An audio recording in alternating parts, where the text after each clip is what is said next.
Okay, colonial economy, I'm not going to put it large because if I press present, it'll mess up.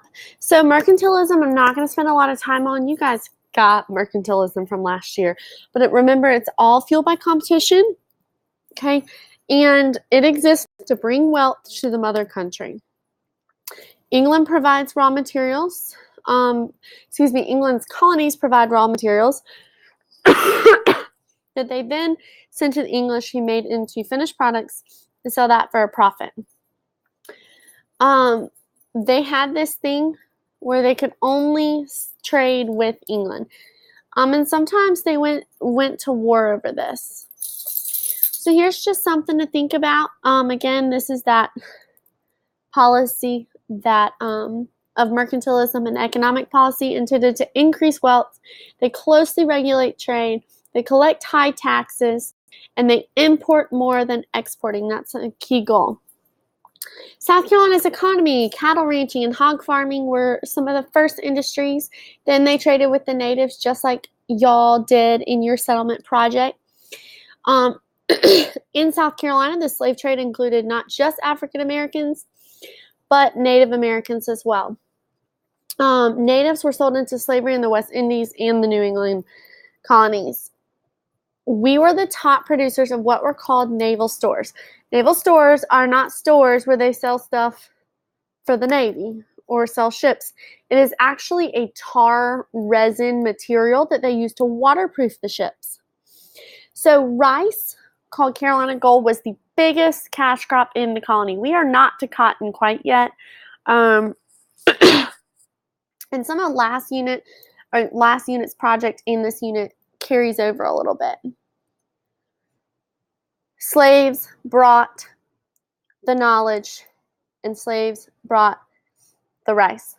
The rice did not grow in the upcountry. It needs really, really wet land. If you think about where we get the majority of our rice from today, it's from Asian countries. That's why rice has such a heavy influence in Asian cuisines. It's because a lot of those coastal island Asian countries have a lot of floods and wet soil that they can grow rice with. I'm skipping this one. Okay, here's just some questions we're going to kind of go over. What items did they want from Native Americans? So again, like I said, this definitely kind of overlaps with last unit. Indigo, Eliza Lucas Pinckney. She was the creator of indigo. Her dad sent seeds from the West Indies, and she is the one, she was like 16, I think, that created this dye. So South Carolina's plantation economy depended on slave labor. The slave trade was a big business, and the rice and indigo were very labor-intensive products, so they definitely needed that.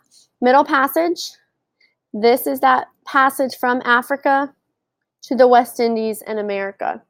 1 out of every 6 slaves died. It was extremely dangerous. They were in terrible conditions. So here's a great triangular trade map. I love this one because it really does a great job of outlining where everything went. Here's a great diagram of the ships. Here is, and I don't want to totally mess up his name, Olaudah Equiano. He was born in West Africa, and he was first a slave to an African family. So some of my classes, we talked about this. These African slaves weren't always free and then straight into slavery. Some of them were slaves before that. But he was sold to a British slave traders. He was then sold to the highest bidder. And after working in Virginia, he was sold to a British naval officer. His master actually let him keep some of the money. And he did earn enough money to purchase his freedom. He learned how to read and write, and he actually published an autobiography. So in your textbook, you can read some of that, as well as on the internet. Some of you doing your museum may have found quotes from his autobiography. So this is where we're going to stop today.